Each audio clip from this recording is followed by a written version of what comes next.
Nous bénissons le nom de notre Seigneur Jésus. C'est lui qui a permis que toi et moi nous soyons encore ici. Cela n'est pas donné à tout le monde. Ce matin, nous avons appris qu'il y a un pasteur qui est parti. Ça veut dire toi aussi tu peux partir ce soir. Et la vie va continuer. Mais si tu as envie, c'est une grâce. Et devant la grâce de Dieu, il faut toujours lui retourner des actions de grâce. Chaque fois que tu trouves grâce devant Dieu, ne ferme pas ta bouche. Retourne aussi devant Dieu pour lui rendre des actions de grâce. Et c'est très important. C'est pourquoi toi et moi nous devons être dans la joie, parce que nous avons trouvé grâce devant Dieu. Nous sommes en vie, nous sommes dans sa présence, et c'est une fierté pour nous, c'est une fierté pour toi et moi. C'est pourquoi on peut manifester cette joie par nos acclamations devant Dieu. Le mercredi on était ici en train de poursuivre notre enseignement de dimanche. Mais aujourd'hui, pendant qu'on voulait continuer, c'est vers 14h30 que le Saint-Esprit nous envoie ailleurs. Nous allons continuer avec une parole que Christ a prononcée sur la croix. Cette parole qui fait trop de controverses. Souvent dans son analyse, dans la manière dont on l'explique. Mais ici, nous sommes mécas. Nous avons reçu la mission de prêcher l'œuvre que Christ a accomplie sur la croix. Et nous l'avons dit les vendredis passés, que sur la croix, Jésus a fait cette grande déclaration. Cette déclaration qui ont une grande signification dans notre vie. Jésus ne fait pas ces déclarations pendant qu'il est sur la terre. Il ne le fait pas pendant qu'il est au ciel. Mais il le fait pendant qu'il est dans les airs. Les airs, c'est le monde du diable. Les airs, c'est le monde que le diable contrôle. Des fois, nos prières n'arrivent pas, parce que dans les airs, il y a quelqu'un qui les bloque. Souvenez-vous de l'histoire de Daniel, qui entre dans la prière, qui prie pendant 21 jours. Et pendant qu'il priait, Dieu lui envoie la réponse. La réponse c'était quoi? Un ange est dépêché du ciel pour venir donner la réponse à Daniel. Mais la Bible me dit, pendant que l'ange descendait, le roi des Perses a bloqué l'ange dans les airs pour que l'ange n'arrive pas chez Daniel. Et cela s'est fait pendant 21 jours. J'aime ce que la Bible dit dans l'Apocalypse. Il y a une guerre dans le ciel entre Michael et le diable, entre le royaume de Dieu et le royaume du diable. Cette guerre n'a pas eu lieu au ciel, là où se trouve Dieu. C'est dans le zèle. Pourquoi la guerre doit avoir lieu là-bas? Parce que lorsque le temps va venir, pour que l'enlèvement puisse avoir lieu, l'enlèvement ne se fera pas sur la terre. L'enlèvement va se faire dans le zèle. Jésus va venir. Il sera dans le zèle.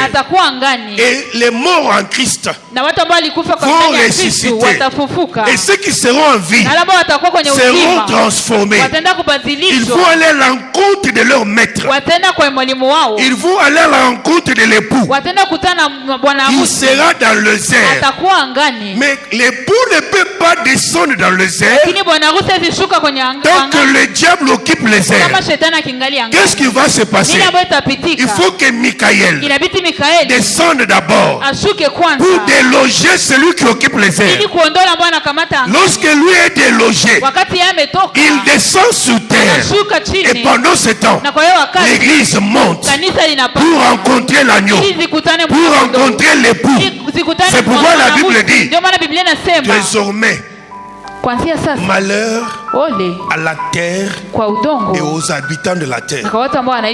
Parce que celui qui est descendu descend avec une grande colère. Pas malheur à l'église. Parce que l'église sera déjà enlevée. L'église aura déjà rencontré l'époux. Et le diable est précipité. Pas pour venir nous retrouver nous. Alléluia. Amen. Retournons à notre enseignement.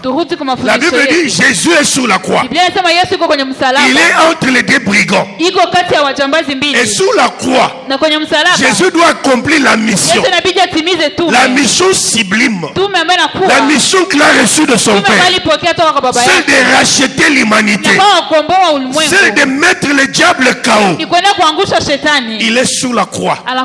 Il est immobilisé sur la croix de Golgotha. Jésus fait cette déclaration. Nous avons déjà vu les autres. La première déclaration par rapport au mouvement que Christ fait sur la croix. Il tourne le regard. Il regarde son Père. Et il dit à son Père, Père, pardonne-leur car ils ne savent pas ce qu'ils font. J'ai dit aussi à quelqu'un ce soir, tout ce que les ennemis font dans ta vie, ils ne savent pas ce qu'ils font. Parce que tout ce qu'ils font, ils te poussent petit à petit vers ton lieu de destin. Ils ont vendu Joseph. Ils ont fait mal à Joseph. Mais s'ils savaient que leur haine allait propulser Joseph jusqu'au trône, ils ne le feraient pas. Laisse les gens te faire du mal. Laisse les gens te persécuter. Laisse les gens parler mal de toi. Ne cherche même pas la vengeance. Demande pardon pour eux. Car ils ne savent pas ce qu'ils font. Lorsque Jésus le fait, la deuxième parole, la Bible dit, il regarde au pied de la croix. Il voit sa mère. Il voit les disciples qu'il aimait. Il les réconcilie. Troisième, Jésus va arracher quelqu'un dans le monde du diable. L'un des brigands lui demande, Jésus va entrer dans le monde du diable. Il va arracher les brigands. Lorsqu'il dit à cet homme, en vérité, je te le dis, aujourd'hui, toi et moi dans le paradis. C'est un homme qui était esclave du péché, esclave du diable. Mais parce qu'il a demandé à Christ, ces jours-là, Jésus va montrer sa souveraineté. Il va arracher cet homme pour lui dire, aujourd'hui, toi et moi dans le paradis. Bien sûr que les gens souvent se posent aussi des questions. Est-ce que réellement cet homme est allé au paradis le même jour? Non. Parce qu'il a été enterré. Prévenez que Jésus même n'est pas allé au paradis le même jour. Mais lorsque vous lisez dans la version, je crois, Parole et Vie, il est dit ceci: en vérité, je te l'ai dit aujourd'hui, virgule, tu seras avec moi dans le paradis. Mais dans d'autres versions, il est dit, en vérité, je te l'ai dit, virgule, aujourd'hui, toi et moi dans le paradis. C'est cette formulation qui prête confusion. On croit que Jésus a mené cet homme dans le paradis ce même jour. Oh, lui-même, même Jésus, n'est pas allé au paradis le même jour. Amen. Amen. C'est comme je t'ai dit. Je t'ai dit aujourd'hui. Toi là, tu ne mangeras jamais chez moi.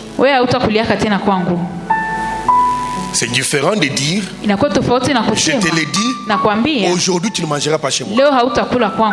C'est la même phrase, les mêmes mots, mais on déplace seulement la virgule et le sens change. Je te l'ai dit en vérité, aujourd'hui tu ne manges pas chez moi. Je te l'ai dit en vérité, aujourd'hui tu ne manges pas chez moi.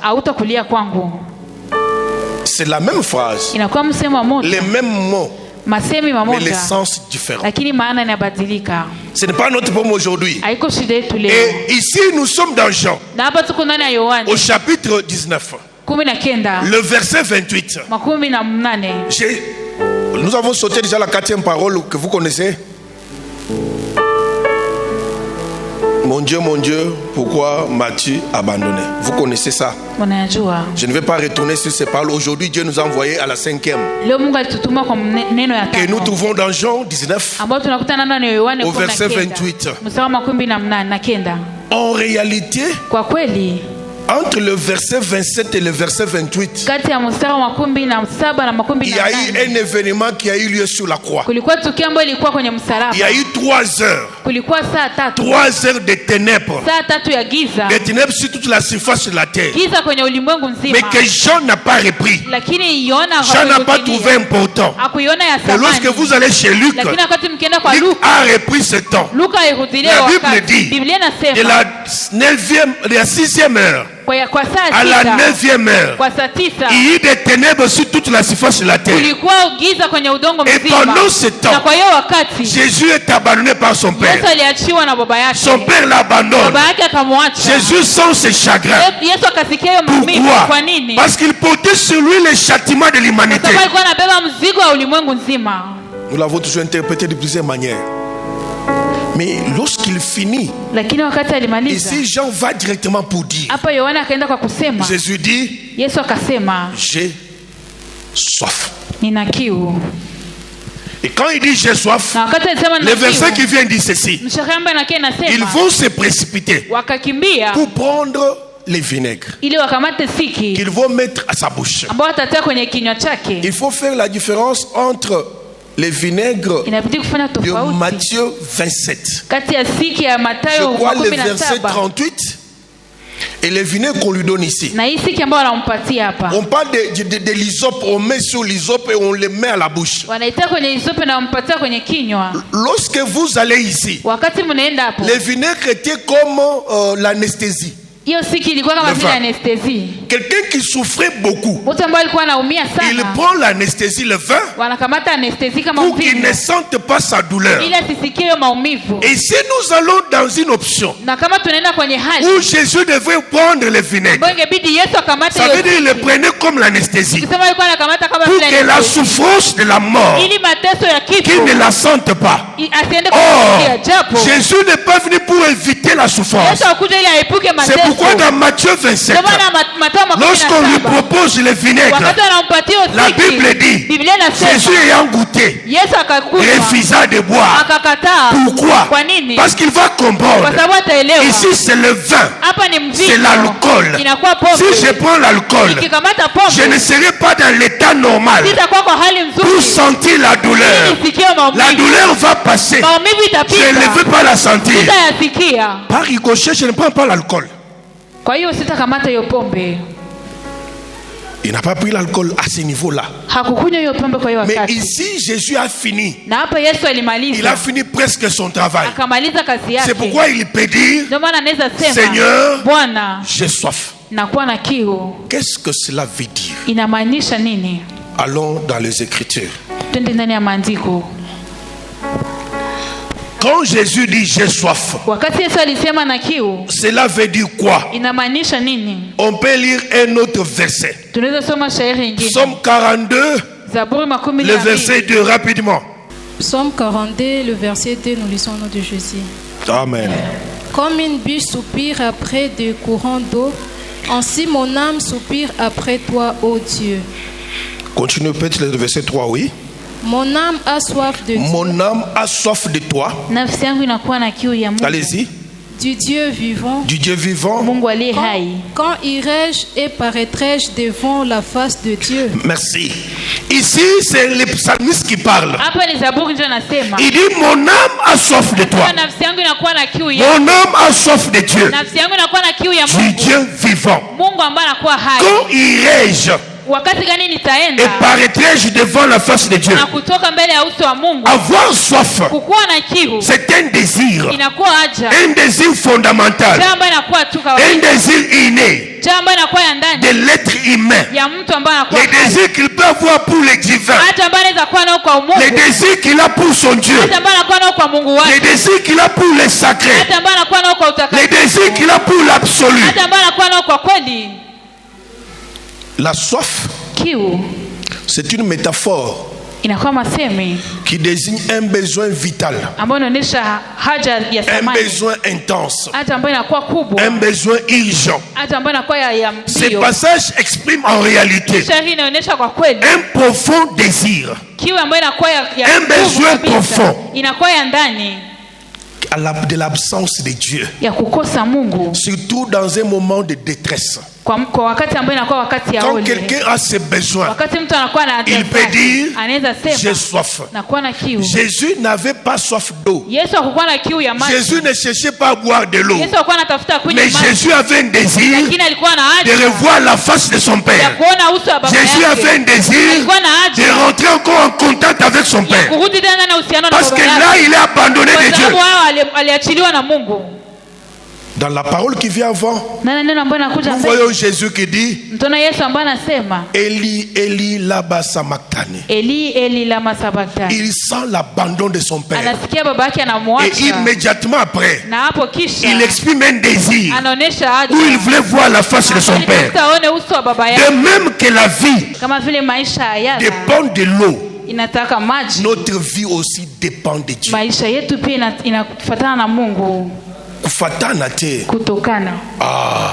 La même manière que cet animal veut vivre dans l'eau, a besoin de l'eau pour vivre. C'est comme un poisson qui a besoin de l'eau pour vivre. Notre âme aussi, notre vie comme enfant de Dieu, nous avons besoin de Dieu pour vivre. Sans Dieu, il n'y a pas de vie. Sans Dieu, nous n'avons pas de vie. Les psalmistes se sont séparés de Dieu. Et il n'aura pas de repos avant d'avoir retrouvé la communion avec lui. Car il sait que sa vie dépend de Dieu. Mon frère, ma soeur, ta vie dépend de Dieu. Ta vie sous la terre des hommes, que ce soit dans le mariage, que ce soit dans le travail, que ce soit dans la cité, la vie d'un enfant de Dieu dépend de son Dieu. Si tu veux tuer un enfant de Dieu, détache-le de son Dieu. Dès que tu es détaché de Dieu, tu ne vis pas. Même quand vous voyez les enfants de Dieu qui n'aiment pas la parole, qui n'aiment pas la prière, en réalité, ils ne vivent pas. Ils ne vivent plus. Ta vie dépend de Dieu. Psaume 63, le verset 1er et 2. Il dit quoi? Je vais retourner à ce que Jésus a dit.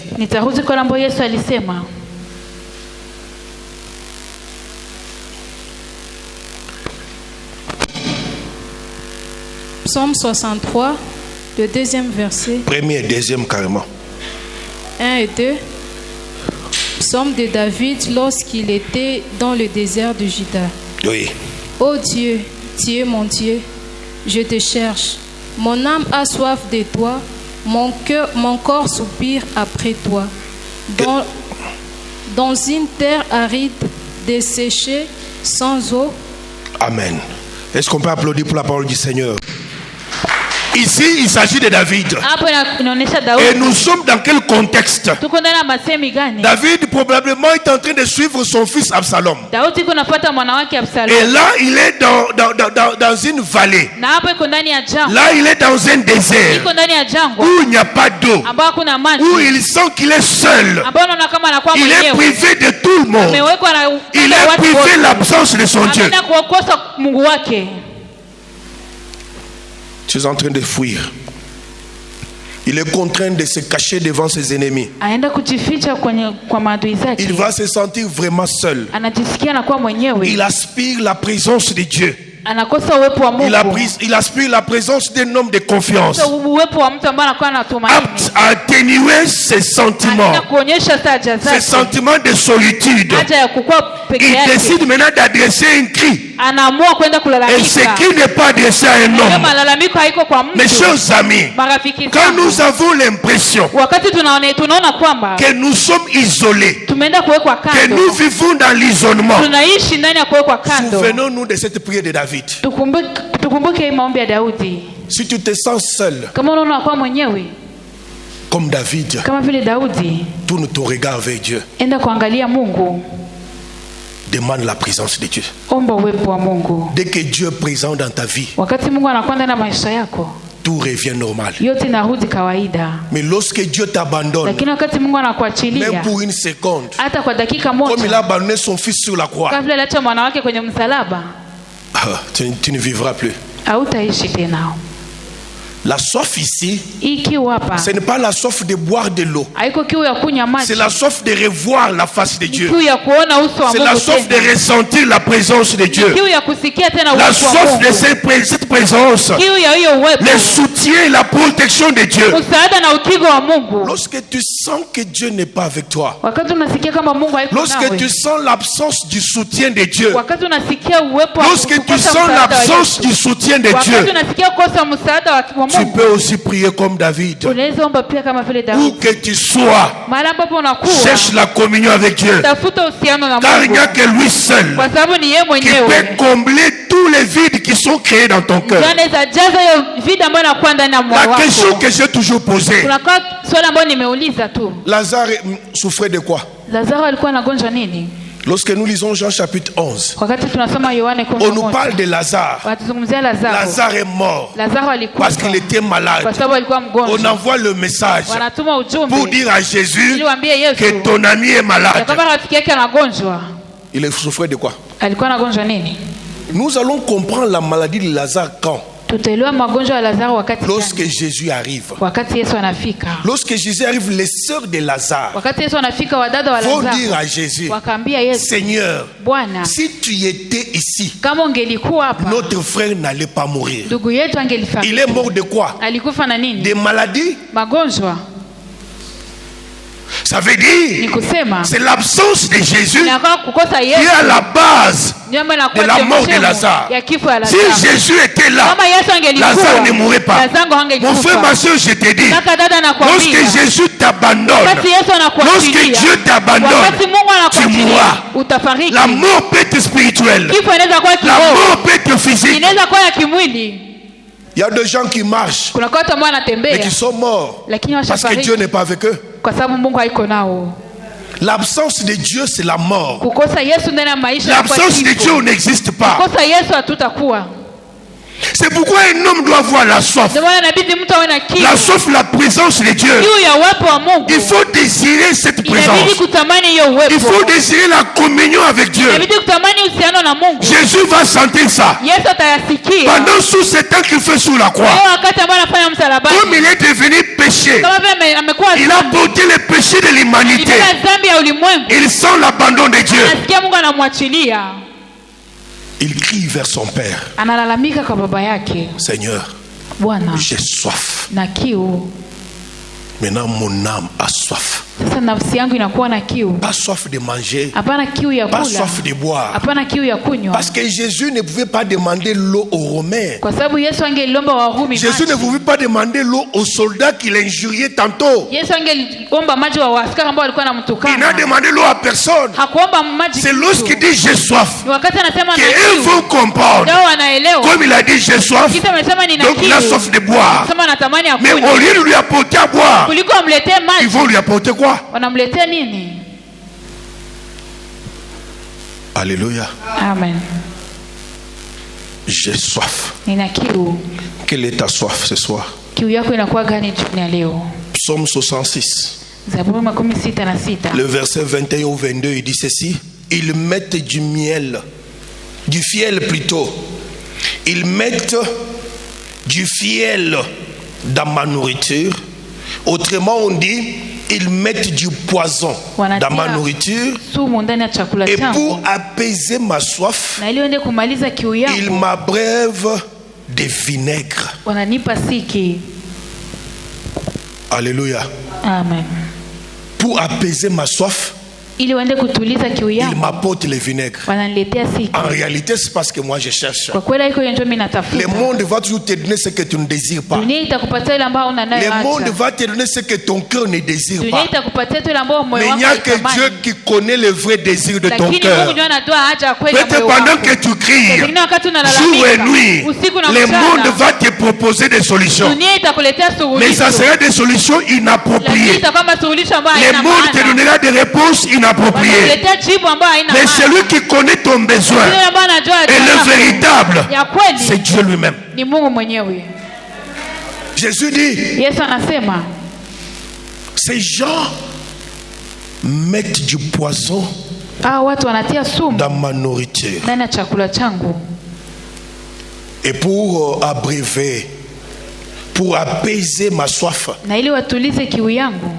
ils mettent du vinaigre, ils me donnent du vinaigre. Le monde te donnera toujours le contraire de ce que tu cherches. Le monde ne te donnera jamais ce que ton cœur désire. Jésus n'a pas besoin d'eau. Lui-même, lorsqu'il finit le dernier repas avec ses disciples, il dit, je ne boirai plus jamais les produits de la vigne avec vous. Dans le dernier repas, je ne le boirai. Il dit quoi? Je ne boirai les fruits de quoi? Ah, vous êtes venus tous les prédicateurs ici, vous enseignez les fruits de quoi? De là? Les étudiants de Dido. Ici, il y a des écoles maintenant ici. Il y a l'école Dido et l'école Jonathan. Courage. Continuez à encadrer aussi les autres. Ce que vous avez reçu de moi, confiez-les aussi. C'est une bonne chose. Il ne faut pas recevoir et garder. Alléluia. Amen. Jésus même avait déjà dit qu'il ne boira jamais le produit de la vigne. Mais comment c'est Jésus? Il monte sur la croix, il va demander aux Romains, il va demander aux soldats, j'ai soif, donnez-moi de l'eau. La soif n'est pas seulement la soif d'eau. Matthieu chapitre 5, le verset 6. Il nous dit quoi? Heureux. La lectrice, tu vois, tu veux écrire, c'est normal. Matthieu chapitre 5. Ici, on parle de béatitude.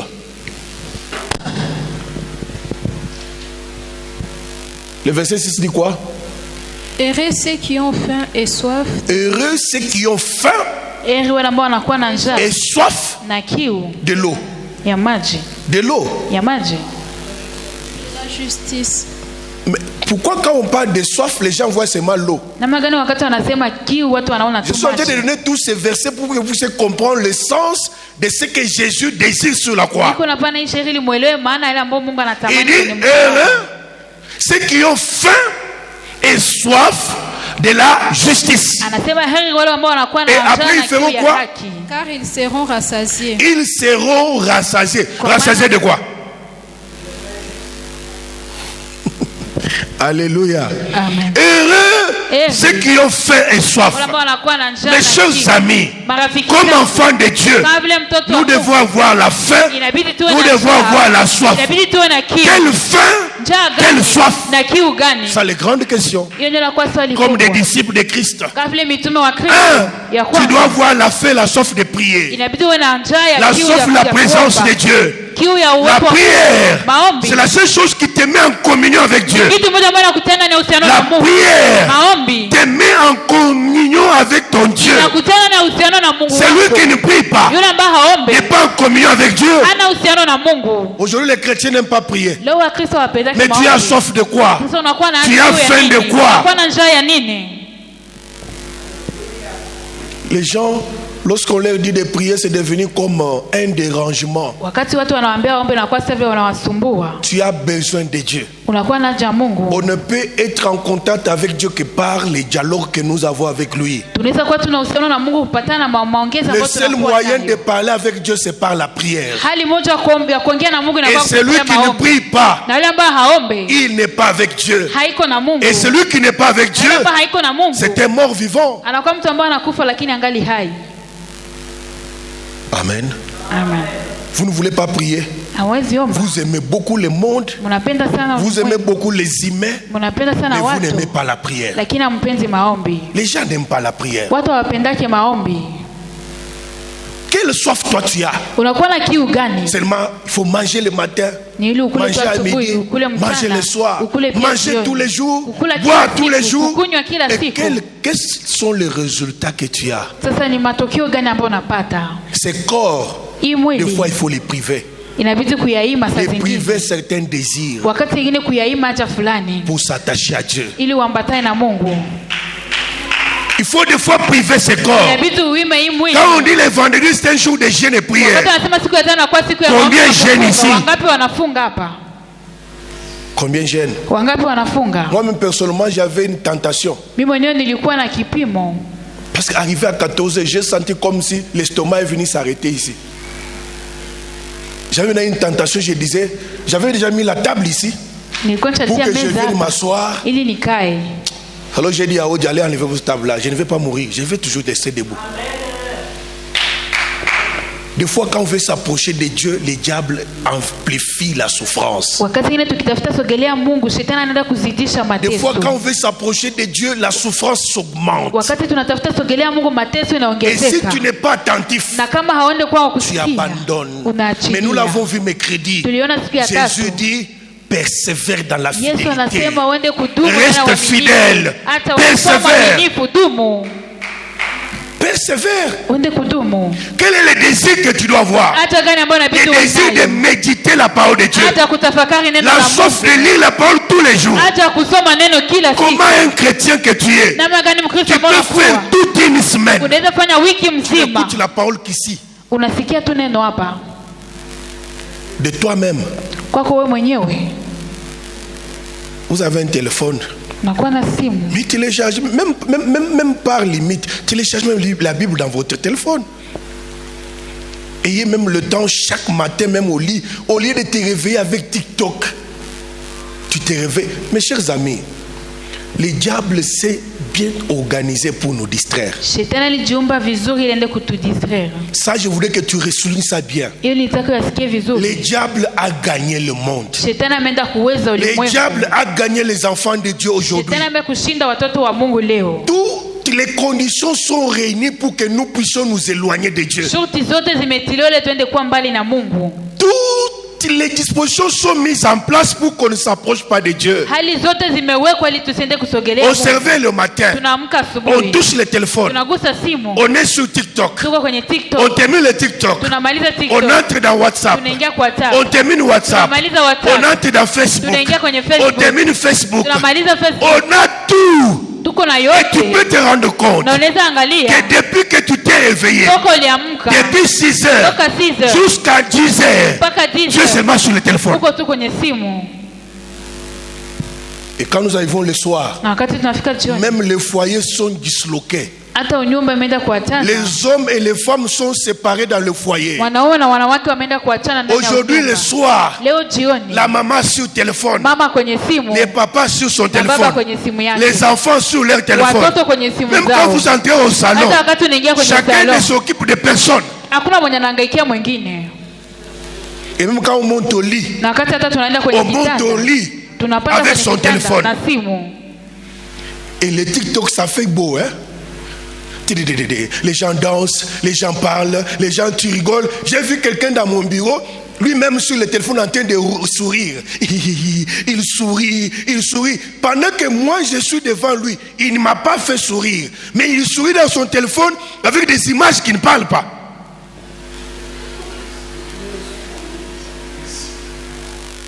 Et les gens n'ont pas le temps de prier. Vous avez même vos Facebook, vos WhatsApp. Regardez qu'est-ce que vous publiez. Aucun message de Dieu. Aucun message relatif à la Bible. Tout ce que vous publiez. Comme j'ignore.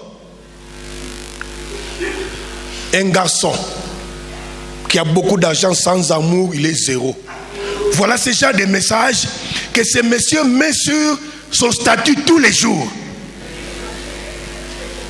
Un garçon sans love, c'est comme un véhicule sans pneu. Mais quel est l'objectif que vous poursuivez? Mes chers amis, est-ce que tu peux aussi prendre ça? Même la vidéo que Pasteur Flori vous a prêché dimanche, prendre aussi ça en faire des TikTok, c'est un problème. C'est un problème. Voilà comment les gens sont morts. Les gens n'ont aucune soif des choses de Dieu. Ce n'est pas mauvais.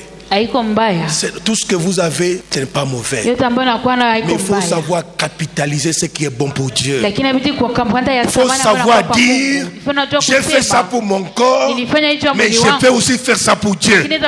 J'ai fait ça pour ma vie. Vous savez, que vous le vouliez ou pas, il y a toujours quelqu'un qui va lire ton statut. Il monte, il voit, répands-toi, Jésus vient bientôt. Il monte vite, après il rentre. Ah, mais en réalité, il a bien dit, hein, le message là est passé. Tu as fait un grand travail. Les gens n'ont pas le désir des choses de Dieu. Moi qui vous parle, je ne suis pas exempté. C'est tout que je suis seul dans ces derniers temps. Ça veut dire, tu regardes la télévision, tu es fatigué, tu rentres dans le téléphone. TikTok, TikTok, TikTok, TikTok, TikTok, TikTok, tu es fini. Tu entres maintenant, tu regardes maintenant le Facebook message. Tu regardes, à Est de la République, tu lis la politique, tu regardes, il est 22h, 23h. Après, le téléphone tombe de lui-même. Tu vas même dormir sans éteindre.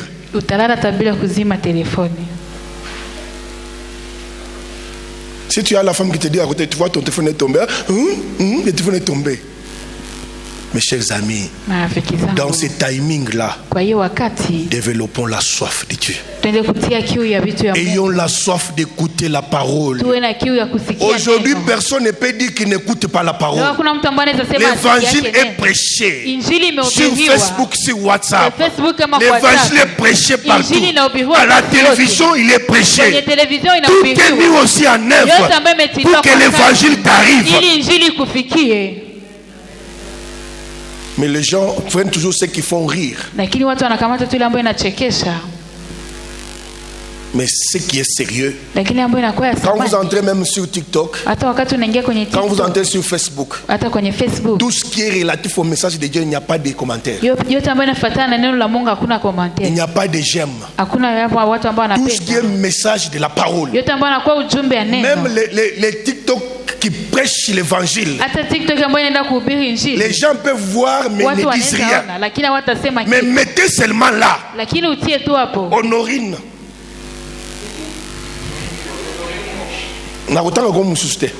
Mettez seulement le corps de Honorine. Ou mettez seulement Pasteur Flori impudique. C'est tout le monde qui va commenter. Mais quand on parle de Jésus, personne ne s'intéresse. Jésus nous a montré que nous devons avoir la soif de Dieu. David nous a montré qu'on doit avoir la soif de Dieu. C'est ça la soif la plus importante. La soif d'écouter la parole. Vous savez, il nous arrive des moments où tu entres dans la Bible. Là, je ne voulais pas descendre. J'étais en train de lire à tel point que je lisais des bonnes choses. Ici, là, j'entends aussi non commencer l'adoration. Ces garçons m'arrêtent.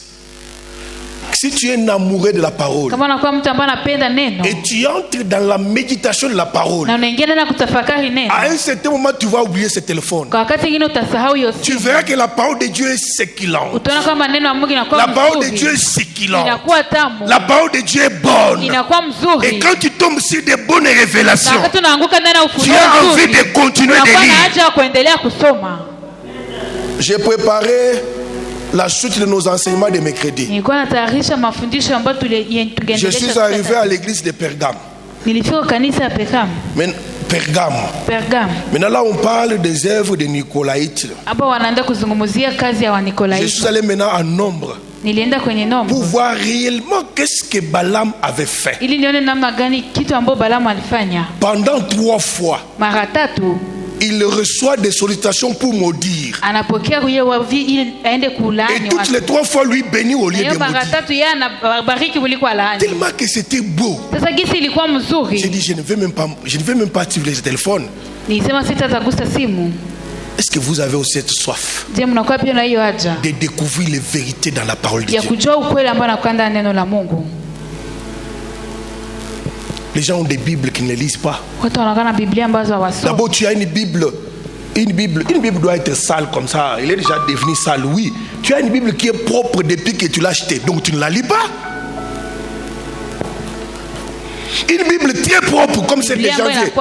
Non, la Bible doit être sale. Elle montre, ça montre que tu la lis. Chaque jour tu entres, tu sors. La soif de méditer la parole de Dieu. Tu dois avoir la soif. Jésus avait cette soif. Comment étancher cette soif? Prier chaque jour. Méditer la parole de Dieu. Chercher la vie communautaire. Servir les autres. Je parle de 4 choses et je clôture. La soif doit être là. Un enfant de Dieu doit avoir soif. Il doit avoir la faim. La fin de la justice. La fin de venir à l'église. La fin d'écouter la parole de Dieu. La Bible dit, l'homme ne vit pas seulement de pain, mais de toute parole qui sort de la bouche de l'Éternel. Celui qui ne vit que de pain, celui qui ne vit que du foufou, il est déséquilibré. Si tu veux être équilibré, manger c'est bien. Mange la nourriture, entretiens ta santé, mais mange aussi la parole de Dieu pour être équilibré dans ta vie. Mange aussi la parole de Dieu. Tu deviendras équilibré. Écoute la parole. Écoute le message. Il y a toujours un homme de Dieu que j'écoute là. Des fois quand tu l'écoutes, tu as envie même de l'inviter demain après-demain. Il y a des gens qui parlent bien. Si tu n'es pas encore arrivé à ce niveau-là, tu es encore loin de Dieu. Tu dois voir cette soif tous les jours. Je dois aller à l'église. Je dois écouter la parole. Je dois être avec les autres. J'ai dit comment étancher la parole, la soif. Comment étancher la soif? Par la prière.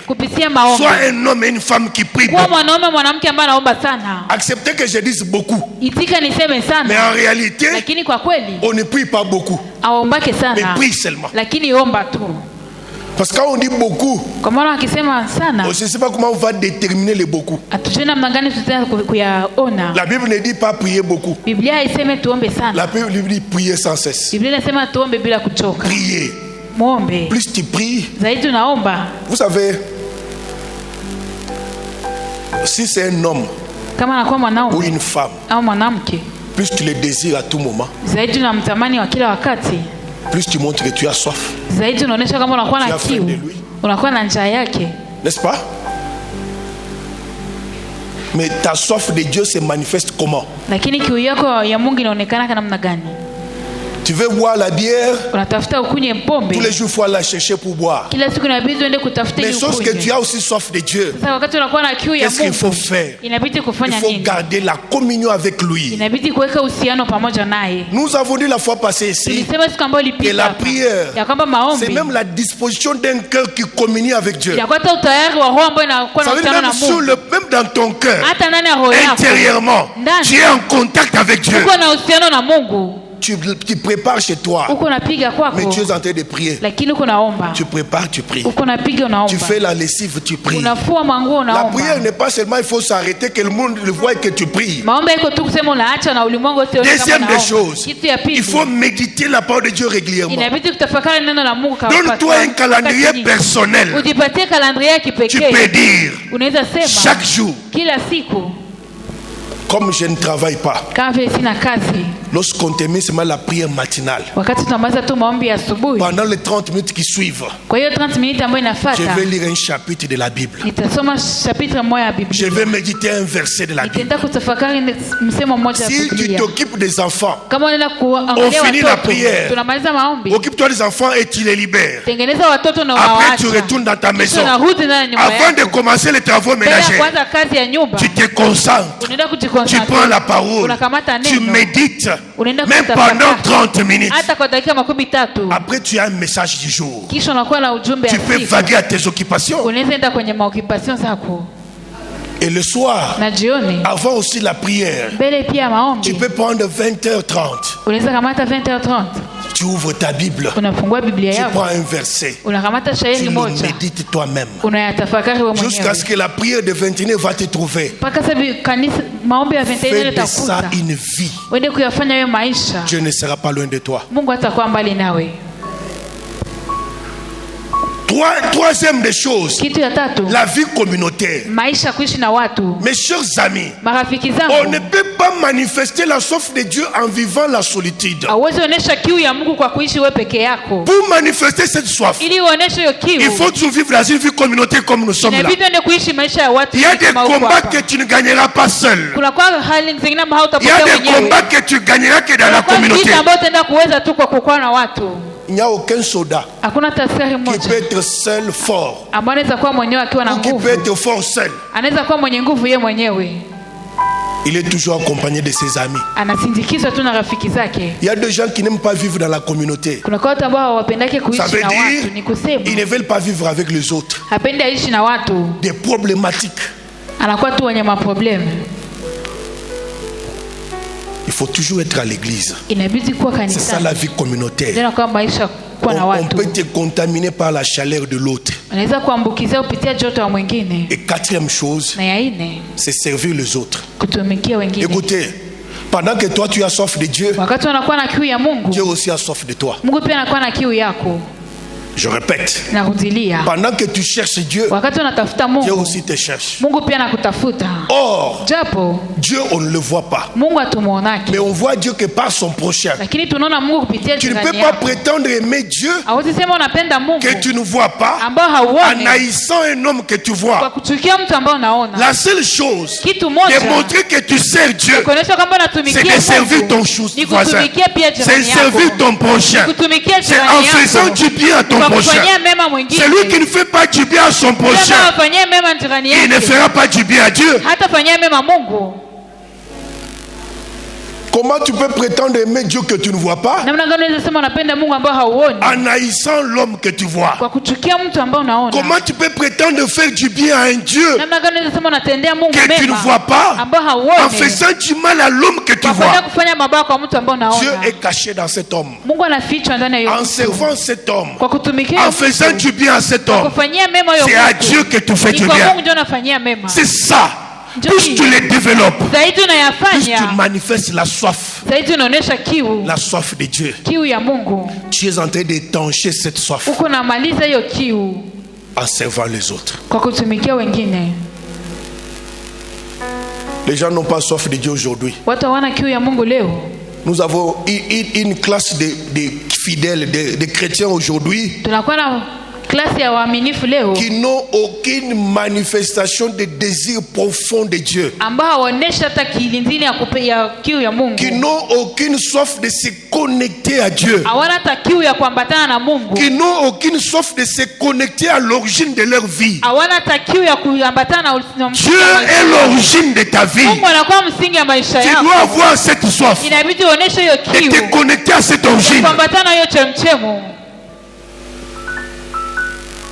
Alléluia. Amen. Alléluia. Amen. C'est pourquoi la Bible dit, après cela, Jésus qui savait que tout était déjà accompli. Il dit, afin que l'écriture se réalise pleinement. J'ai soif. J'ai soif. J'ai soif. Quelle est ta soif? Quelle est ta soif? Tu as la soif de quoi quand tu te réveilles le matin?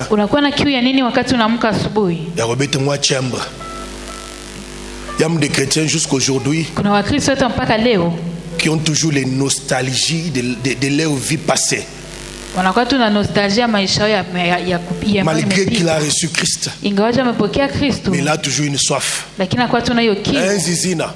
À un certain moment, il rentre dans la chambre, habite-moi en d'ambre.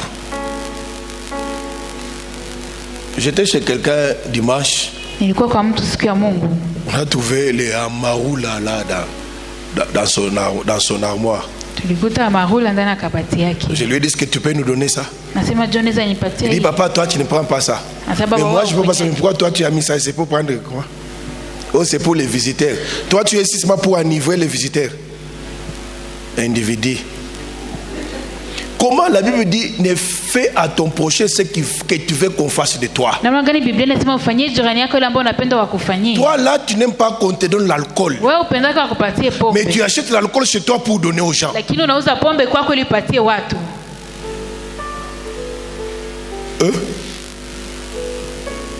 Tu trouves quelqu'un, un enfant de Dieu. L'homme et la femme, tous des chrétiens.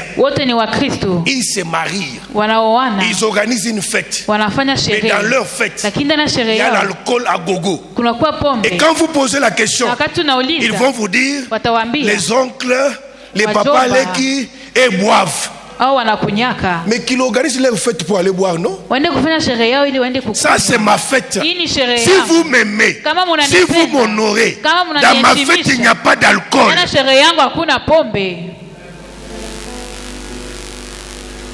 Comment vous êtes des enfants de Dieu? Deux.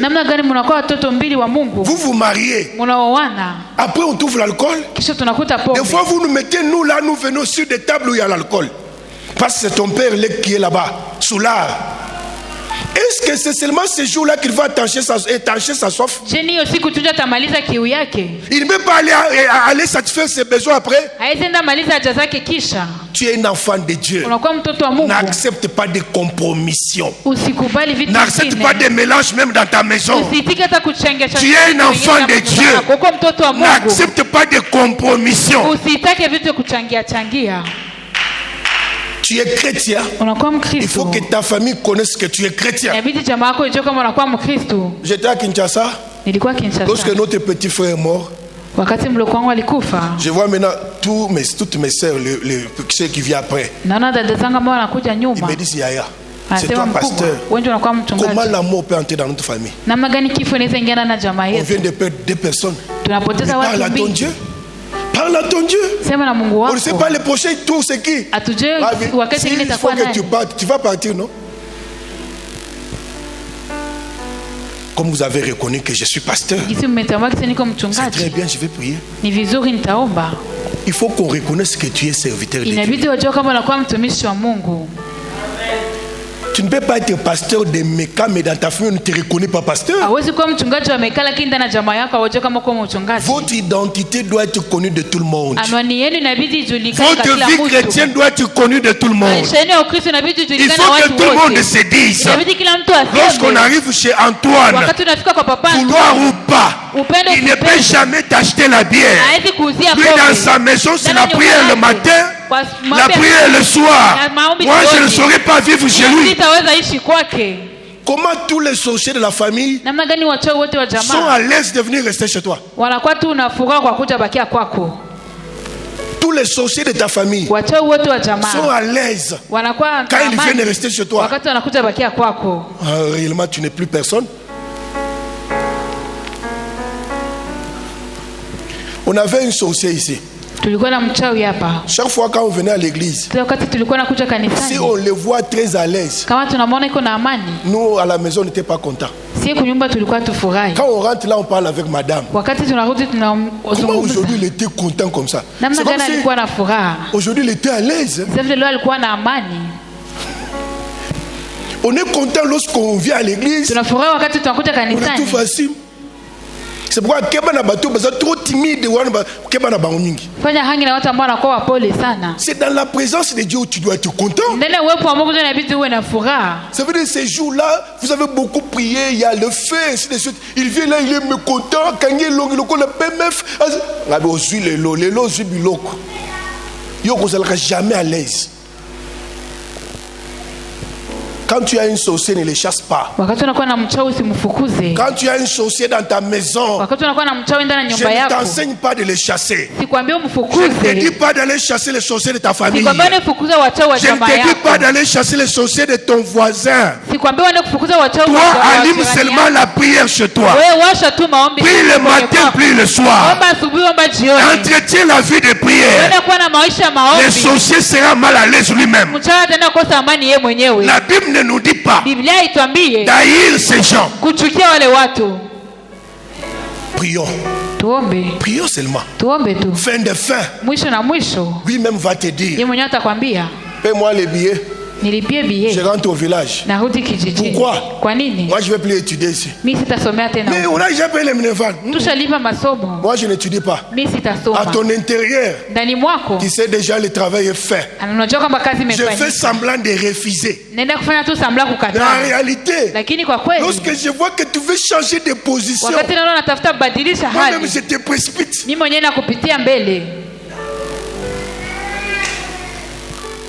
Toi tu viens te dire non, je vais quitter cette maison. Mais pourquoi tu veux quitter? On reste non? Bon, si tu veux que je... Non, tu ne restes pas. Tu pars comme tu avais déjà dit que tu pars. C'est un bon débarras. Amen. Jésus a soif. Pour clôturer, il a la soif de revoir la face de son Père. Il a la soif d'accomplir la mission pour laquelle il a quitté le ciel. La soif n'est pas seulement la soif d'eau. Et nous l'avons vu. David est dans la détresse. Il dit mon cœur a soif de toi. Mon âme a soif de Dieu. Un enfant de Dieu doit développer cela à tout moment. Lorsque tu te sens isolé, lorsque tu te sens dans la détresse, développe seulement la soif de voir Dieu. Développe seulement la soif de revoir la présence de Dieu. La présence de Dieu, c'est la garantie que tu cherches dans ta vie. Lorsque Dieu t'abandonne, mon frère, tu n'es rien. L'abandon de Dieu est plus fatal que l'abandon d'un homme. Ton chéri peut t'abandonner. Ta femme peut t'abandonner. Le travail peut te chasser. Tu peux vivre. Mais si Dieu t'abandonne, tu n'es pas là. Mais si tu peux le sentir à un certain moment, comme si Dieu t'a abandonné, ne baisse pas les bras. Développe cette soif. Prie chaque jour. Parle à ton Dieu. Désire cela. C'est là que nous demandons même aux gens de faire des jeûnes et prières. Lorsque je sens que la chair a pris l'ascendance sur l'esprit, lorsque je sens que la chair a pris le dessus, la seule chose que je peux faire, c'est entrer en prière pour que l'esprit domine la chair. C'est ça le vrai sens du jeûne. Prier. Chercher la face de Dieu. Un enfant de Dieu doit le faire. Lorsqu'on sent que le péché domine, que je ne peux pas vivre sans ça, ce ne sont pas les conseils des gens qui peuvent arrêter. C'est la présence de Dieu qui peut arrêter ça. Je souhaite que ce soir, que le Saint-Esprit développe cette soif en toi. Que le Saint-Esprit développe cette faim en toi. Que tu puisses avoir la faim de Dieu. La faim de la parole de Dieu. La faim de méditer la parole. La soif d'écouter Dieu. La soif de venir à l'église. La soif d'entrer dans la prière, la soif de gêner, ça doit être ta vie. Un chrétien qui est déjà refroidi n'est plus un chrétien. Il n'est plus un chrétien. C'est pourquoi on peut te bouffer à tout moment. Les sorciers peuvent se jouer de toi à tout moment. Mais toi, tu dois être un feu. Toi, tu dois allumer chaque jour. Ta vie doit être comme un feu. Lorsque quelqu'un te touche, il est brûlé. Lorsque les sorciers te touchent, ils sentent. Je l'ai dit à quelqu'un pour finir.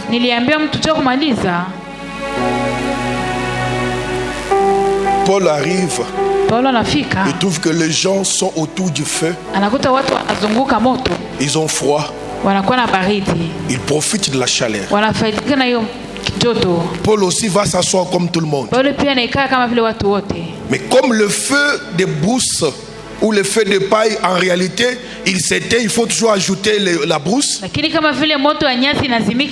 prendre maintenant le tas de paille pour mettre. Quand il prend ces histoires, il le met dans le feu. Dedans, il y avait un serpent. Le serpent va sortir pour s'attacher à son bras. Ça veut dire quoi au juste? Ça veut dire ceci. Lorsque ta vie est loin de la chaleur,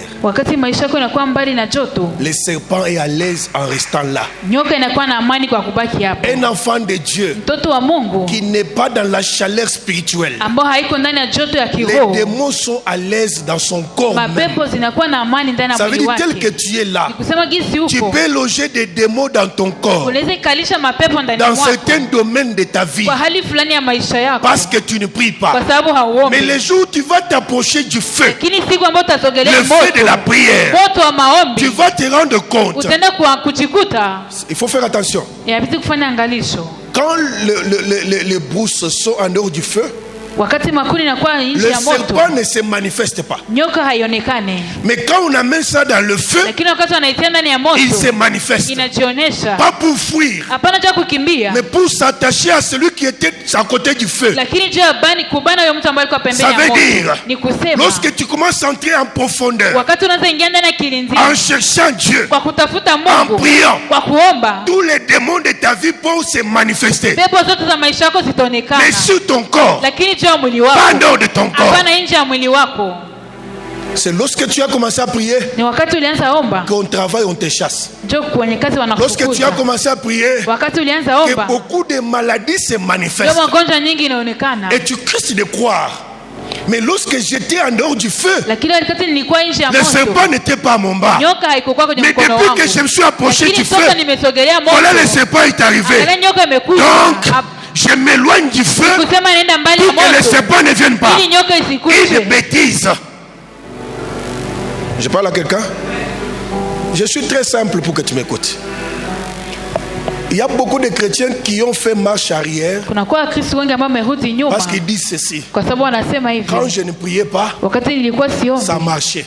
Mais depuis que je prie, mambo yote inaharibika. Tout est tombé en moule. Oui, ne lâche pas. Continue. Ça va faire mal. Continue. Fin de fait, ça va lâcher. Tu m'as compris?